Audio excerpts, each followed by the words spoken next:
सदर थाना क्षेत्र के PHED पहाड़ स्थित फुचका टोली में एक अज्ञात लड़की का शव बरामदगी मामले का रांची पुलिस ने खुलासा कर लिया है। पुलिस ने मामले की गंभीरता को देखते हुए त्वरित कार्रवाई कर घटना में शामिल 3 अभियुक्तों को गिरफ्तार किया है। अभियुक्तों के पास से घटना में प्रयुक्त किया गया चाकू और मृतका के मोबाइल का सिम बरामद किया गया है। फुचका टोली के पास एक अज्ञात लड़की का शव बरामद किया गया था। तो उसी क्रम में 29 सितंबर को ही सदर थाना अंतर्गत FIR रजिस्टर करवाई गई थी और कांड का अनुसंधान शुरू किया गया था। इसमें मेडिकल बोर्ड का गठन करवा के शव का पोस्टमार्टम करते हुए 72 घंटे तक जो इसमें अस्पताल में शव को रखा गया था पहचान हेतु। उसमें शव की पहचान जैसे ही हुई उसके बाद तकनीकी एवं FSL की टीम्स भी गई थी, डॉग स्क्वाड को भी भेजा गया था और उस लड़की की पहचान जो पहचान हुई तनुश्री डॉटर ऑफ श्रवण नायक तथा वह और मांझी एरिया की रहने वाली थी, रांची की ही। इसी क्रम में आगे सिंस पुलिस को हर चीज़ काफ़ी डाउटफुल लग रही थी, FIR करने के पश्चात इन्वेस्टिगेशन में कुछ चीज़ें सामने आई, जिसमें हमने सबसे पहले जो स्पॉट से जो कुछ आइटम्स रिकवर किए गए थे तथा लड़की का जो मोबाइल फ़ोन है जो हमें वहाँ पर स्पॉट से नहीं मिला था, उसके अंतर्गत हमने 3 मेन एक्यूज़ को आइडेंटिफाई किया। पुलिस ने आइडेंटिफाई किया और आइडेंटिफाई करने के बाद जो मेन एक्यूज़ है वो है जयपाल सिंह, जिनकी उम्र करीब 50 वर्ष है। वो उसी पहाड़ के आसपास के ही एरिया के रहने वाले हैं तथा उनके 2 बेटे धीरज कुमार सिंह जिनकी उम्र 24 वर्ष है और करण कुमार सिंह उम्र 19 वर्ष। इन्होंने अपना अपराध भी कबूल किया है, साथ में काफ़ी तथ्य भी सामने आए हैं। जैसे मर्डर करते टाइम इनका मेन जो स्टोरी यही सामने आई है कि इनका पैसे का लेन देन था। जो मेन एक्यूज जयपाल सिंह हैं, इनसे लड़की ने 80,000 रुपये उधार ले रखे थे तथा वो पैसे नहीं देने के क्रम में बार बार वो दबाव भी बना रही थी कि मेरे पैसे वापस दीजिए। तो और इनका काफ़ी अच्छा पुराना संबंध भी रहा है, ये उनकी काफ़ी सालों से उनकी पड़ोसी भी रही हैं, लेकिन कुछ टाइम से ये उस एरिया में नहीं रह रही थी। उसके बाद अनुसंधान में यही बात सामने आई है कि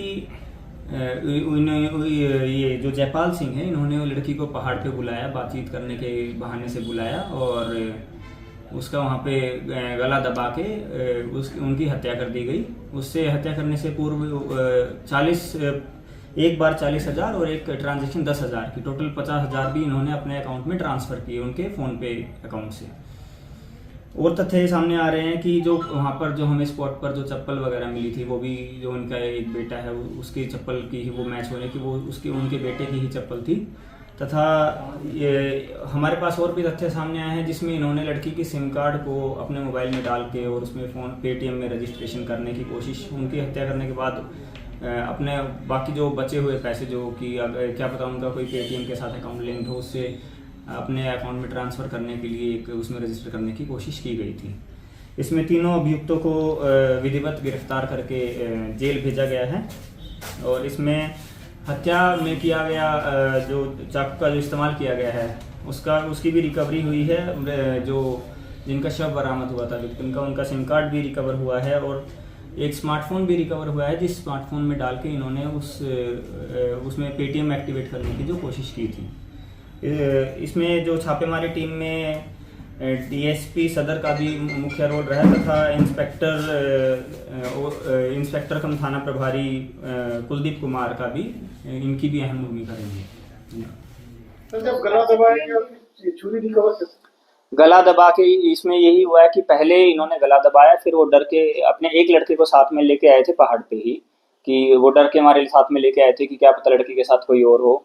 पहले उन्होंने गला दबाया, उसके बाद उनकी जब डेथ हो गई तो डर के हमारे अपने पहाड़ के नीचे उनका घर है, तो भागे भागे अपने घर पे गए तथा वो डरे हुए थे और उनको ये शक था कि क्या पता वो उनकी मृत्यु नहीं हुई हो और अगर वो नहीं मरी होगी तो इनको डर था कि मतलब इनको ही परेशानी हो जाएगी अगर वो जिंदा बच गई। तो तब उसके बाद दूसरा लड़का जो था इनका, वो घर से चाकू लेके आया और उसने फिर गला काटा और गला काटने के बाद उस पर यही है कि फिर घर से ये लोग गर्म पानी भी करके लाए और उसके फेस के ऊपर गर्म पानी भी डाल दिया। तो सारी जो भी नेसेसरी जो आइटम्स जो हमें रिकवर करने थे वो हमने रिकवर कर लिए हैं।